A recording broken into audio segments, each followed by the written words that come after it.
Have you ever thought about how a single moment can completely change the course of your life? How a simple encounter can transform into something you couldn't imagine even in your wildest dreams? That's exactly what happened to me on a night that started like any other, but ended up etched not only in my memory, but also in my heart. It was an ordinary Tuesday in Los Angeles. The weather was perfect, that typical California sunset, painting the sky orange and pink. I was preparing for another show on my tour, checking the set list, talking with my team, and going through that ritual I always do before hitting the stage. A moment of introspection, you know? Even after so many years in the industry, I still get those butterflies. The Dogfather here might be a legend, but I'm still just Snoop, a guy from Long Beach who loves what he does. While my driver was heading downtown toward the arena, something caught my attention through the limousine window. It was a sound that seemed to be calling me. "Stop the car," I ordered without thinking twice. My security guard, Big Mike, looked at me confused. "Everything okay, Snoop? We need to get to the venue in 20 minutes for sound check." "Just a minute, Mike. Listen to that." It was a saxophone, but not just any saxophone or any melody. It was Ain't No Fun being played in a way I'd never heard before. Jazz mixed with hip-hop, something that reminded me of my early career, of my roots. I got out of the car despite Mike's protests and followed the sound that was guiding me like a spiritual calling.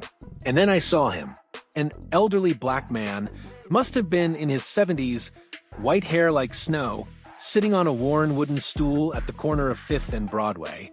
He wore a brown suit that had seen better days, but carried dignity. His fingers, marked by time, danced over the worn golden instrument with an agility many young musicians would envy. I stopped right there, in the middle of the sidewalk, mesmerized. People rushed by, some tossed coins into a battered hat in front of him, but few actually stopped to listen. How could they not notice the genius that was right there in the middle of a Los Angeles street? As he played, I closed my eyes for a moment. Did he know who I was? Did he know he was playing a version of my own song? Something told me no, that this man was simply playing with his soul without thinking about who might be listening. When the music ended, I couldn't contain the impulse to approach him. His eyes, clouded by early cataracts, slowly rose and met mine. There was no immediate recognition, just the dignity of an artist who had just delivered his heart through music. "You play too good, old man," I said, putting some bills in his hat. "What's your name?" "Marcus Johnson," he replied with a raspy but melodious voice, as if each word was a note. "But the few who still remember call me Blue." "Blue," I repeated, feeling that name carried stories. "How did you learn to play like that?" He smiled, revealing some missing teeth, but a smile that lit up his entire time-worn face. "Learned on the streets of New Orleans, son. I played with the greats in the 60s and 70s. Miles Davis once told me I had soul." "Miles Davis?" I asked, incredulous. "You played with Miles?" "Played with many. But life has its ups and downs. You know how it is. One day you're on top, the next. Well, the next you're playing on a street corner for spare change to pay the rent." At that moment, my phone vibrated in my pocket. It was my manager, frantic. "Snoop, where the hell are you? The audience is already coming in." I looked at Blue, then at my watch, and had an idea many would call crazy. But some of the best decisions in my life were made on impulse, following my instinct. "Blue, do you have any plans tonight?" He laughed, a genuine laugh that came from deep within. "Besides returning to my tiny apartment and eating instant noodles? No, son, my schedule is wide open." "Then come with me. I want you to play at my show tonight." His eyes widened, finally realizing who I was. "You're your Snoop Dogg? The rapper?" "In the flesh, Blue. And I want you to show 20,000 people what you just showed me." What if he had refused? What if he had said he was too old, that he wasn't ready, that he needed to prepare? I often find myself thinking about these what-ifs. But Blue Johnson wasn't a man to let opportunities pass by. With some difficulty, he stood up, put his saxophone in its worn case, and simply said, "Let's go, son." I'm already late for my big comeback. On the way to the show, Blue told me his story. Born in New Orleans in 1950, son of a fisherman and a washerwoman, he discovered the saxophone at 12 when a music teacher visited his school in a poor neighborhood. The instrument was old, donated, but to Blue it was brand new. His passion led him to become one of the most sought-after session musicians in the 70s, playing on dozens of albums that made history. So, what happened? I asked, genuinely intrigued. How does someone with your talent end up playing on the street? He looked out the limousine window, watching the city quickly pass by. Drugs. He answered simply. Cocaine. Lost everything. My reputation, my family, my home. When I finally got clean, the world had moved on. Nobody hires a 70-year-old ex-addict to record in a studio. That hit me deep. How many stories like this were out there? How many incredible talents never got a second chance? How long clean? I asked. 15 years, 2 months, and 17 days, he replied with pride. It wasn't easy, but music saved me. When I had nothing, I still had my saxophone. We arrived backstage with only 20 minutes until showtime. My team looked at Blue with expressions ranging from confusion to irritation. My manager, Dave, pulled me aside. Snoop, what are you thinking? We can't put a stranger on stage like this, with no rehearsal, nothing. Dave, trust me. This guy is going to take the show to another level. I just need you to trust me. I didn't give him time to argue. I took Blue to my dressing room, offered water, food, and asked if he needed anything before the show. Just a moment to warm up my old fingers, he said, taking the saxophone out of its case. And maybe tell me what song you want to play. Blue, I want you to play what your heart tells you. I'll call you in the middle of the show, and I want you to do what you did on the street. Just feel the energy of the crowd and let it flow. As I got ready, I could hear Blue warming up. He played scales and arpeggios I never imagined possible on a saxophone. My anxiety for the show, which was normally about my own performance, was now centered on how the audience would receive this elderly man. What if they didn't understand? What if they booed? Hip-hop fans can be merciless sometimes.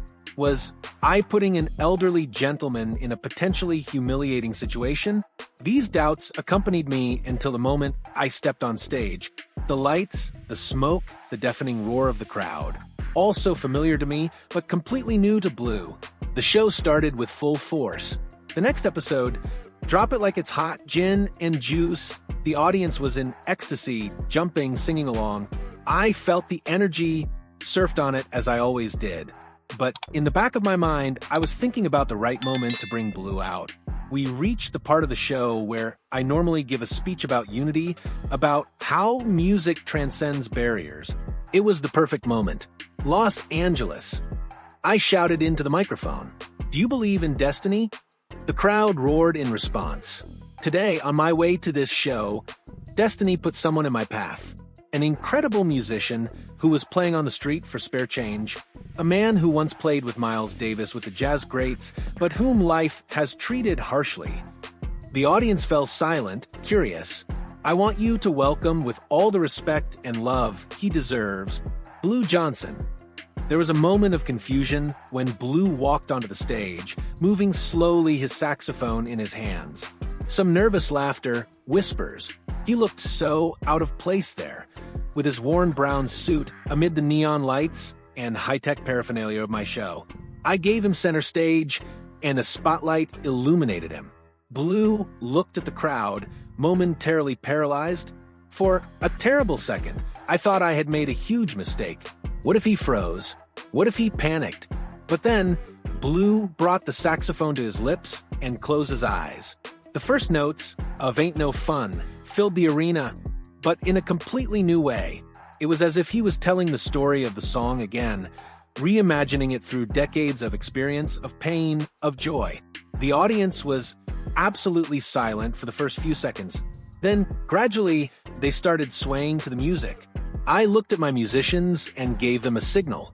They immediately understood and started accompanying Blue, creating a groove that mixed hip-hop with jazz in a way I had never experienced before.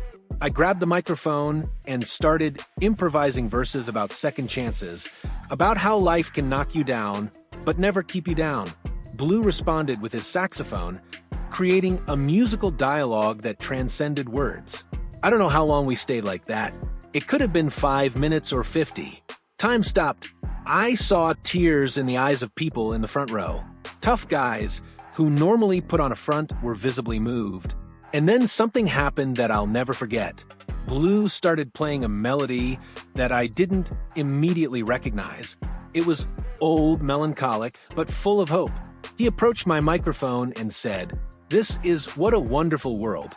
My father used to play it for me when I was a child," and he continued playing, but this time humming along, his raspy voice mixing with the notes of the saxophone. Without thinking twice, I took my own microphone and started singing with him, transforming Louis Armstrong's classic song into something new. The audience understood the moment. Thousands of cell phones lit up, creating a sea of lights that illuminated the arena. Some people started singing along. Others simply let the tears fall freely. When we finished, there was a second of absolute silence. Then the explosion. Applause, shouts, whistles that seemed endless. Blue was crying and so was I. I hugged him tight, feeling his fragile body trembling with emotion. "Thank you," he whispered in my ear. "Thank you for giving me back my dignity." The rest of the show was a blur of energy and emotion. Blue stayed on stage for a few more songs, then retired to rest.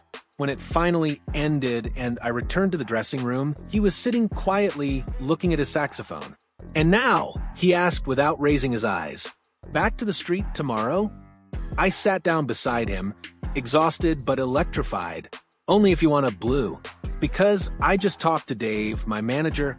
We want you on the tour. All the shows, all the cities. And after that, who knows, maybe an album together?" He finally looked at me, his eyes shining with something I hadn't seen in a long time. Hope. I'm not dreaming, am I?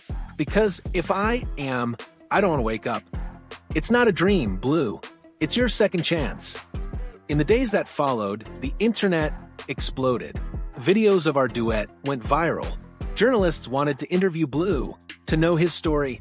We discovered he had a daughter, Angela, whom he hadn't spoken to in more than 20 years. Through social media, she saw the video and got in touch. A week later, Blue was staying at a nice hotel in San Francisco, our next stop on the tour, when Angela appeared in the lobby. I was there when they reunited. She brought her 15-year-old son, Marcus Jr., named after the grandfather he had never met. "Dad," she said, crying, "I looked for you for so long. I didn't deserve to be found," he replied, "Not after what I did." She hugged him tight. Everyone deserves forgiveness. Everyone deserves a second chance. That night, Blue played with renewed energy. And when I introduced his grandson to the audience, a young man who coincidentally was learning to play the saxophone, there wasn't a dry eye in the arena. Life is funny, isn't it? Snoop Dogg, who grew up in the tough streets of Long Beach, found an old man playing saxophone on a corner, and together we created something magical. Two completely different worlds, united by the universal language of music. Sometimes I wonder, what if I hadn't heard Blue that night?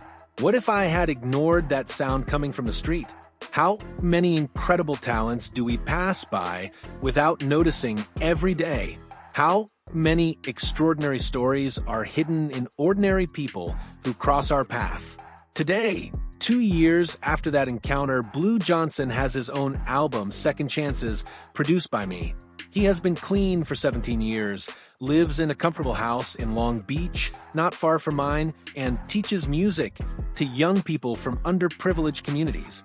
His grandson, Marcus Jr., is becoming an incredible saxophonist under his grandfather's tutelage. And me? Well, I learned that sometimes we need to stop and listen, stop and really see the people around us. Because we never know when an apparently casual encounter can transform into the most important story we've ever lived. As Blue always says, it doesn't matter how many times you fall. What matters is how many times you get up, pick up your instrument, and keep playing your music to the world. So, The next time you pass a street musician, stop for a moment. Listen. You might be witnessing greatness without knowing it. And perhaps, just perhaps, you might be someone's destiny that day. Peace, love, and music always. Snoop Dogg, speaking straight from the heart.